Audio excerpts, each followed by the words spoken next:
Welcome to stock study. এই ভিডিওতে দুটি ব্যাংকিং স্টকের রেজাল্ট নিয়ে আমি ডিসকাশন করব। দুটি ব্যাংকিং সেক্টরের স্টক, তার মধ্যে একটা স্টক আইসিআইসিআই ব্যাংক। ব্যাংক নিফটিতে সবথেকে যে দুটো ব্যাংকের ওয়েটেজ বেশি তার মধ্যে আইসিআইসিআই ব্যাংক একটা এবং আরেকটা হচ্ছে এইচডিএফসি ব্যাংক। এইচডিএফসি ব্যাংকের রেজাল্ট এসেছিলো, এইচডিএফসি ব্যাংকের রেজাল্ট নিয়ে আমি আপনাদের সঙ্গে ডিসকাস করেছি। তো আজ আইসিআইসিআই ব্যাংকের রেজাল্ট এসছে। তো এই দুটো ব্যাংকের ওয়েটেজ যদি আমরা দেখি, ব্যাংক নিফটিতে মোর দ্যান 50% যদি ওয়েটেজ হয়, তার মানে ব্যাংক নিফটি এখন চলছে 48,000-এর কাছাকাছি।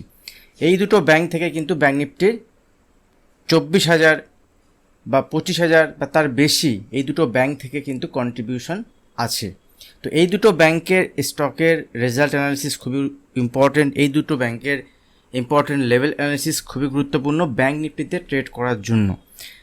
বা যারা ইনভেস্টমেন্ট করেছেন ICICI bank, Kotak Mahindra bank বা অন্যান্য ব্যাংকিং সেক্টরে, সেই সব ব্যাংকিং সেক্টরে যে স্টকে আপনি ইনভেস্টমেন্ট করেছেন তাদের কোয়ার্টারলি যে রেজাল্ট অ্যানাউন্স হয়, সেই রেজাল্টের মাধ্যমে আপনি জানতে পারবেন যে কোনো কোম্পানির দিনে দিনে প্রফিট বাড়ছে বা তার রেভিনিউ বাড়ছে কি না, বা অ্যাকচুয়ালি নেট ইনকাম কোন সেক্টর থেকে কোন সেগমেন্ট থেকে কতটা আসছে, একটা ট্র্যাক রেকর্ড আপনি রাখতে পারবেন।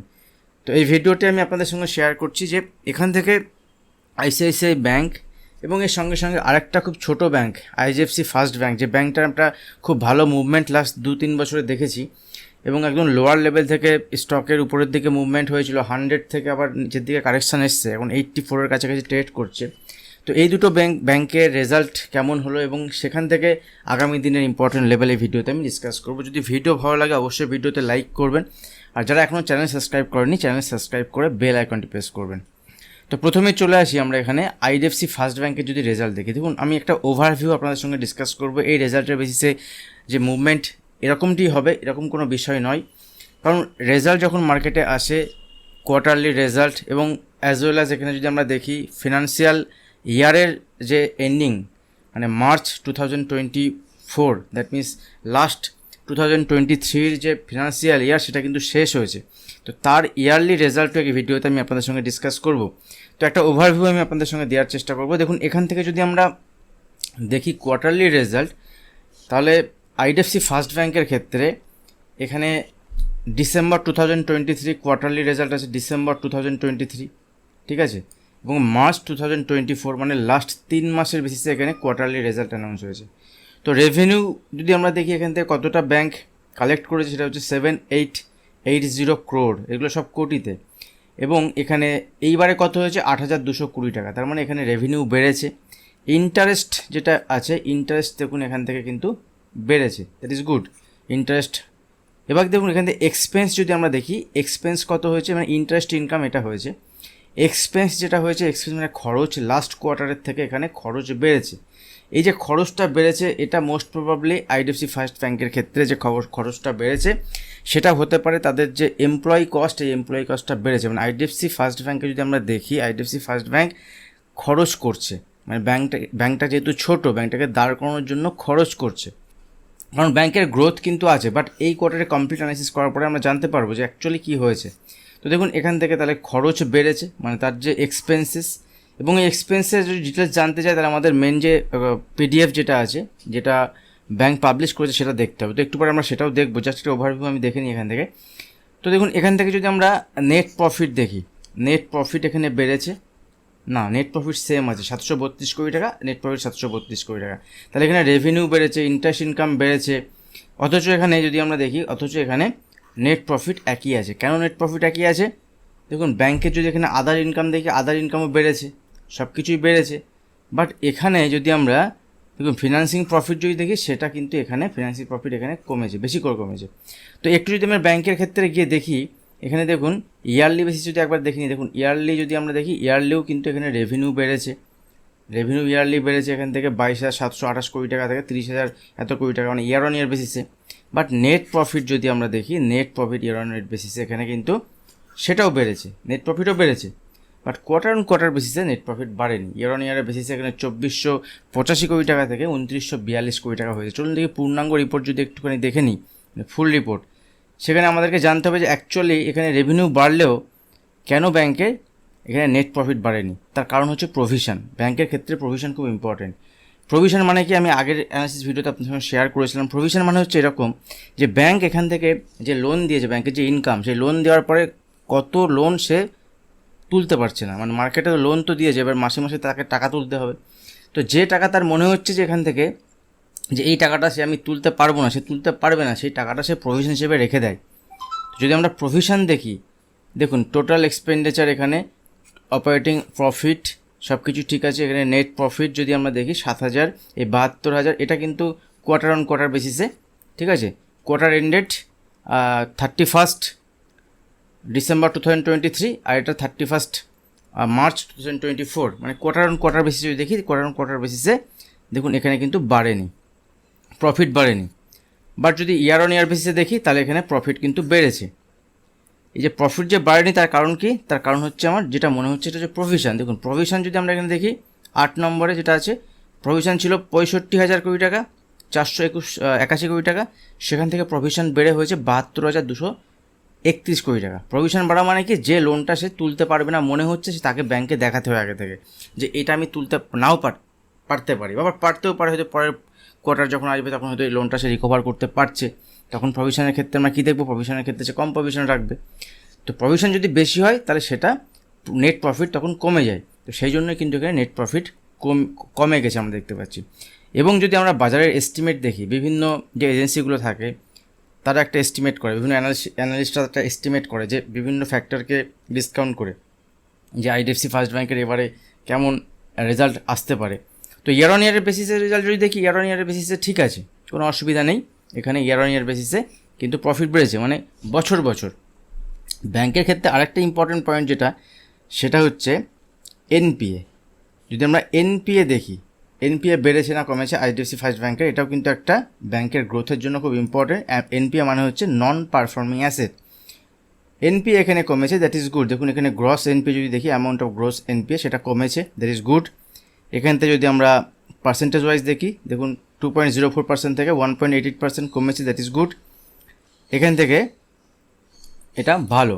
তো ওভারঅল যদি আমরা দেখি, যেটা মার্কেটের সাময়িকভাবে কোনো সিচুয়েশান, খারাপ সিচুয়েশান আসতে পারে, বাট ইয়ার অন ইয়ার বেসিসে কিন্তু রেজাল্ট ভালো। এবার কোথায় দেখতে হবে যে ব্যাংক কোথায় দাঁড়িয়ে আছে। আর যদি আমরা বিভিন্ন অ্যানালিস্টদের যে এস্টিমেট ছিল স্ট্রিটের, মানে দালাল স্ট্রিট, মানে আমাদের শেয়ার বাজার যে এস্টিমেট ছিল, এস্টিমেটকে থেকে রেজাল্ট খারাপ হয়েছে। নেট প্রফিট যদি দেখি, সেখানে নেট প্রফিট কমে গেছে। দেখুন আইডিএফসি ফার্স্ট ব্যাংক Q4 মানে Q4 earning net profit of rupees 724 কোটি টাকা, এবং বিলো স্ট্রিট এস্টিমেট ডাউন এত পার্সেন্ট, মানে 9.8, মানে যেটা এস্টিমেট করা হয়েছিল তার থেকে কম এসছে।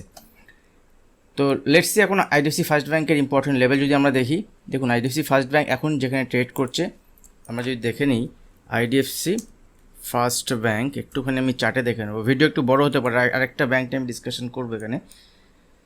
দেখুন লাস্ট টাইম যখন আমি শেয়ার করেছিলাম আইডিএফসি ফার্স্ট ব্যাংক প্রিমিয়াম মেম্বারদের সঙ্গে গ্রুপে শেয়ার করেছিলাম, লার্নিং অ্যান্ড সাপোর্ট গ্রুপ যেটা আমাদের আছে, তো সেখানে আমি এই 82 লেভেলের কাছে এই একটা হ্যামার ক্যান্ডেল হওয়ার পরে এখানে সুইং পারপাস শেয়ার করেছিলাম। এই ব্যাংকটার দিকে নজর রাখুন, একটা মুভমেন্ট উপরের দিকে আসতে পারে। এখান থেকে 3-4% মুভমেন্ট তো স্টক দিয়েছে, ঠিক আছে, 3-4% মুভমেন্ট দিয়েছে। লাস্ট দিন ওখানে 86 পর্যন্ত গেছে, নিচে ক্লোজ দিয়েছে। এখন লাস্ট দিনের যে হাই আর লোকে জাস্ট মার্ক করে এখন কিচ্ছু করার দরকার নেই। যদি লোকে ব্রেক করে এখান থেকে নিচের দিকে ডাউন আসতে পারে, 2-4% নিচের দিকে এলে খুঁজতে হবে কোথায় এখানে সাপোর্ট নিচ্ছে, কারণ আগামী দিনে যদি 80 কাছাকাছি ফার্দার সাপোর্ট নিয়ে উপরের দিকে যায়, সেক্ষেত্রে এখান থেকে বাইং অপরচুনিটি হতে পারে। আপনার অ্যানালিসিস নিজে করার পরে নেবেন, জাস্ট আমি এখানে অ্যানালিসিস শেয়ার করছি। আর যদি এই রেজাল্ট দেখুন অনেক দিন আগে থেকে কিন্তু ফল হয়েছে, এবং 100 থেকে ফল হয়ে আজকে 74 লেভেল ব্রেক করেছে, এবং একটা স্টকে ডাবল বটম, ট্রিপল বটম বলতে পারেন ফরমেশন করে উপরের দিকে মুভমেন্ট হচ্ছে। তো যদি এই রেজাল্টের ফলে মুভমেন্ট হয় পজিটিভ সাইডে, তো গত দিনের হাইকে ব্রেক করলে উপরের দিকে মুভমেন্ট হবে। যারা এখানে পজিশন হোল্ড করছেন, হোল্ড করা যেতে পারে, সেক্ষেত্রে স্টপ লস থাকবে। এখানে স্টপ লস থাকবে, মানে স্টপ লস আপনি ইউজ করতে পারেন এই লেভেলের নিচে। ক্লিয়ার? পজিশনাল বেসিসে, যা ইনভেস্টমেন্ট বেসিসে 2-4 বছরের ভিউতে যদি কাজ করেন, এই লেভেলকে 80 লেভেলকে যদি ব্রেক করে রেজাল্ট, এই রেজাল্টের বেসিসে, দ্যাট মিনস ইনিশিয়ালি দেখুন যদি গ্যাপ ডাউন ওপেন হয়ে যায় এই লেভেলের নিচে, কিছু তো করার নেই আপনার। কিন্তু পজিশনাল বেসিস যদি এই লেভেলকে হোল্ড করে 80 নিচে, তাহলে স্টকের নিচের দিকে আরও ফল আসতে পারে, সেক্ষেত্রে ফার্দার 74 বাট 80 পর্যন্ত স্টকের খুব একটা সিচুয়েশন খারাপ নেই। উপরের দিকে যদি মুভমেন্ট হয়, এখান থেকে উপরের দিকে গত দিনের হাইকে ব্রেক করলে উপরে যেতে পারে। রেজাল্টের বেসিসে যখনই ট্রেড সেট আপ দেখবেন সেক্ষেত্রে আপনি লেভেল মার্ক করে তার বেসিসে কাজ করতে পারেন। এবার যদি আমরা আইসিআইসিআই ব্যাংকের রেজাল্ট দেখি, আইসিআইসিআই ব্যাংকের রেজাল্ট আবার অপোজিট।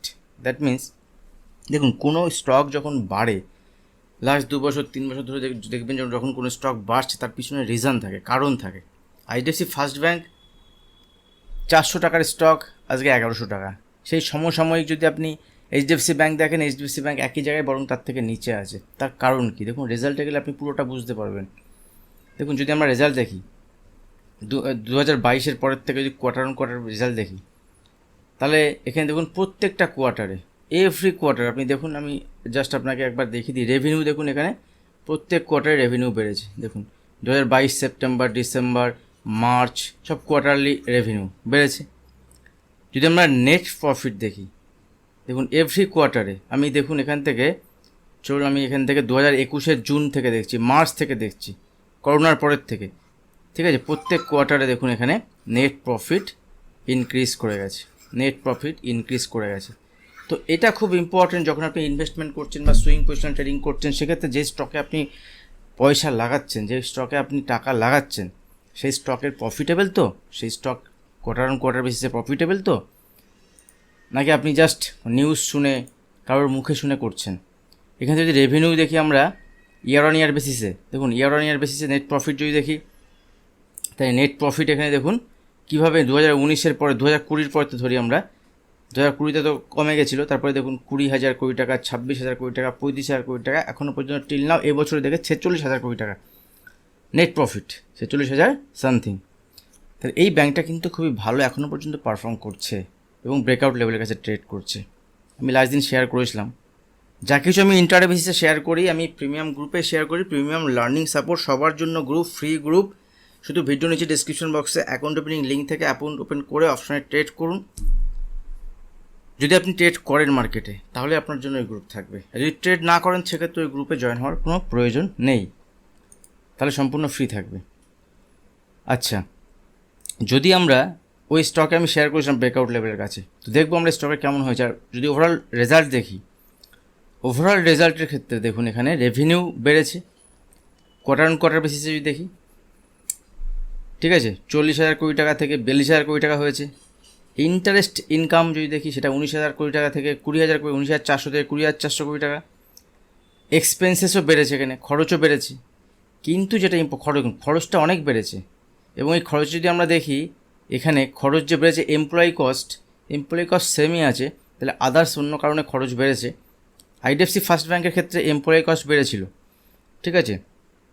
নেট প্রফিট যদি আমরা দেখি, নেট প্রফিট 11,500 থেকে 12,200, 700 কোটি টাকার প্রফিট কোয়ার্টার অন কোয়ার্টার বেশি বেড়েছে এখানে। ইয়ার অন ইয়ারে যদি দেখি, মানে বছরকে বছর 35,000 থেকে 46,000, 10,000, 11,000 কোটি টাকা বেড়েছে প্রায়, ঠিক আছে। তাহলে একটু যদি আমরা পুরোটা রেজাল্টটা দেখে নিই একটুখানি আইসিআইসিআই ব্যাংকের ক্ষেত্রে, দেখুন আইসিআইসিআই ব্যাংকের রেজাল্টে ক্লিয়ার একটা জিনিস দেখা যাবে। এখানে স্ট্যান্ডার্ড অন বেসিসে আমরা রেজাল্ট দেখব। টোটাল ইনকাম যেটা হয়েছে গত কোয়ার্টার থেকে, এখানে দেখুন মার্চ 2023, মার্চ 2024, মানে এটা ইয়ার অন ইয়ার বেসিসে। আর এইখানে দেখুন আপনি দেখতে পারবেন ইন্টারেস্ট আর্নড, ইন্টারেস্ট ইনকাম এখানে বেড়েছে। আর এই চারটে মিলিয়ে টোটাল ইনকাম যেটা, সেটাও কিন্তু এখানে বেড়েছে। টোটাল ইনকাম হচ্ছে 43,597 কোটি টাকা। অ্যাকচুয়ালি ছিল আগের কোয়ার্টার যদি দেখি 42,792 কোটি টাকা, 36,000 থেকে একটা যেটা আমি দেখাচ্ছিলাম ওখানে। আর এখানে আমরা জানতে পারবো কি প্রভিশন কী হয়েছে। দেখুন প্রভিশনকে যদি আমরা দেখি 8 নম্বর কলম, এখানে প্রভিশন দেখুন, যেটা এইচডিএফসি ব্যাংকের ক্ষেত্রে দেখেছিলাম, আইডিএফসি ফার্স্ট ব্যাংকের ক্ষেত্রে দেখেছিলাম, এদের ক্ষেত্রে কিন্তু আলাদা। প্রভিশন যদি আমরা দেখি, প্রভিশন এখানে 1,049 কোটি টাকা থেকে 718 কোটি টাকা। এটা কিন্তু একটা মেজর ইম্পর্টেন্ট থিংস, খুবই ইম্পর্টেন্ট থিংস। যেখানে অন্যান্য ব্যাংকের প্রভিশন বাড়ছে, সেখানে এই ব্যাংকের কিন্তু প্রভিশন কমেছে। প্রভিশন কমা মানে কি, যে লোন তারা দিয়েছে লোন রিস্কে নেই। তার মানে যে সেগমেন্টে আইসিআইসিআই ব্যাংক কাজ করে, বড় বড় বিজনেস বা এসব সেগমেন্টে, সেসব সেগমেন্ট থেকে কিন্তু টাকা আসছে। এটা ব্যাংকের ক্ষেত্রে একটা পজিটিভ, যার ফলে সেটা প্রফিটে রিফ্লেকশন হয়েছে। দেখুন নেট প্রফিট এখানে যদি আমরা দেখি, নেট প্রফিট ইয়ার অন ইয়ারের বেসিসে বেড়েছে, কোয়ার্টার অন কোয়ার্টার বেসিসে বেড়েছে। আচ্ছা, আর একটা ইম্পর্টেন্ট পয়েন্ট যেটা হচ্ছে এনপিএ, যদি নন পারফর্মিং অ্যাসেট যদি আমরা দেখি, দেখুন gross NPA 19 number point, gross NPA যদি দেখি, এখন এনপিএ 28,774 কোটি টাকা থেকে 27,961 কোটি টাকা। আবার পার্সেন্টেজ যদি দেখি সেটা হচ্ছে 2.30% থেকে 2.16%, সেটাও ভালো। ওভারঅল যদি আইসিআইসিআই ব্যাংকের রেজাল্ট দেখি, রেজাল্ট ঠিকঠাক ভালো, খুব ভালো না হলেও কিন্তু রেজাল্ট কম্পারেটিভলি অন্যান্য ব্যাংকের থেকে আমরা ভালোই দেখলাম। তো এখান থেকে যদি আইসিআইসিআই ব্যাংকের আমি লেভেল দেখি, এই মুহূর্তে আইসিআইসিআই ব্যাংক কোথায় ট্রেড করছে, একদম ব্রেকআউট লেভেলের কাছে। ব্রেকআউট কি ফেলিওর হবে, সময় বলবে। দেখুন অলরেডি যদি আপনি এখানে ট্রেড সেট আপ দেখেন আইসিআইসিআই ব্যাংকের ক্ষেত্রে, জাস্ট একবার আমরা দেখে নেব, এবং লেভেলের বেসিসে এখানে কাজ করা যেতে পারে। আপনি নিজে অ্যানালিসিস নিজে করার পরেই সেখানে ট্রেড সেট আপ দেখে কাজ করতে পারেন। লাস্ট দিনে একটা ব্রেকআউট হওয়ার পরে তারপরে দেখুন এখানে একটা নার্ভাস সিচুয়েশান, মানে কোন দিকে যাবে এখনও ডিসিশান নিতে পারছে না। লাস্ট দিন দেখুন একটা ছোটো ক্যান্ডেল তৈরি হয়েছে, ঠিক আছে, এই ধরনের ক্যান্ডেল ইনসাইড ক্যান্ডেলও বলা হয়। তো যদি এখান থেকে এই লোকে ব্রেক করে, এখান থেকে একটা ইম্পর্টেন্ট লেভেল হচ্ছে, যদি আমরা দেখি এই 1100 লেভেল, 1100 লেভেলের নিচে থাকলে উইক, 1100-র উপরে থাকলে ঠিক আছে, কোনো অসুবিধা নেই। এবং ফার্দার যদি এখান থেকে 1100-র এখানে উপরে সাস্টেন করে এবং যদি 1120 লেভেলকে ব্রেক করে, স্টক 1140, 1150 পর্যন্ত দেখাতে পারে। এবং এখান থেকে যদি উপরের দিকে মুভমেন্ট হয় এবং হায়ার লেভেল যদি ব্রেক করে, সেক্ষেত্রে উপরের দিকে কিন্তু একটা মুভমেন্ট পজিটিভ সাইডে দেখাতে পারে। কোথায় ওপেন হচ্ছে এটা ইম্পর্টেন্ট। এবং এখানে 1100 লেভেল ব্রেক করলে নিচের দিকে ফাইনাল যে ইম্পর্টেন্ট সাপোর্ট লেভেল সেটা হচ্ছে 1090 পর্যন্ত এখানে বাই অন ডিপ প্ল্যান করা যেতে পারে। আবারও বলছি, কোনো বাইং সেলিং রিকমেন্ডেশন নয়। যখন আপনি ট্রেড নেবেন নিজের অ্যানালিসিস নিজে করে, সেটা বুঝে ছোট রিস্কের বিনিময়ে সেখানে আপনি ট্রেড নেবেন, কারণ স্টক মার্কেট অলওয়েজ রিস্কি জায়গা। তো সেক্ষেত্রে ট্রেডিং প্ল্যান করলে উপরের দিকে মুভমেন্ট দেখাতে পারে যদি এখানে ব্রেকআউট হয় স্টকে। আর যদি যে কোনো কারণে হোক, বাজার একটা নিউট্রাল পজিশনে আছে, আর ইলেকশন চলছে, তো আমি নিফটি ব্যাংক অ্যানালিসিস ভিডিও আপনাদের সঙ্গে শেয়ার করবো আগামীকাল, সেখানে আমি বলবো আপনাদের সঙ্গে ডিটেলস ব্যাপার। তো সিচুয়েশান দেখতে হবে, আর সবসময় রেজাল্টের বেসিসে যেমন রেজাল্ট হয়েছে তার তেমনই মুভমেন্ট হবে এরকম নয়। অবশ্যই যেমন রেজাল্ট হয়েছে, যদি কারো ইনভেস্টমেন্ট থাকে, বেচার জায়গা নেই, এখান থেকে অবশ্যই পজিশন ক্যারি করা যেতে পারে। বাট ট্রেডিং টোটালি আলাদা। আপনাকে ট্রেডিং করতে গেলে ট্রেডিংয়ের মতো আপনাকে হতে হবে। সুইং ট্রেডিংয়ে রিস্ক কম, সেক্ষেত্রে সুইং ট্রেডিং ছোটো স্টপ লসে বেসে করা যেতে পারে। তো আমি দুটো স্টকের অ্যানালিসিস ভিডিও আপনাদের সঙ্গে শেয়ার করলাম, রেজাল্ট এবং ইম্পর্ট্যান্ট লেভেল। যদি ভিডিও ভালো লাগে কমেন্ট করবেন, আপনারা কমেন্ট করছেন মানে সাপোর্ট করছেন, লাইক করুন, শেয়ার করুন, সেক্ষেত্রে আগামী দিনে আরও এই ধরনের ভিডিও আসবে। আজ ভিডিও এখানে শেষ করছি, দেখা হবে নেক্সট ভিডিওতে। ধন্যবাদ।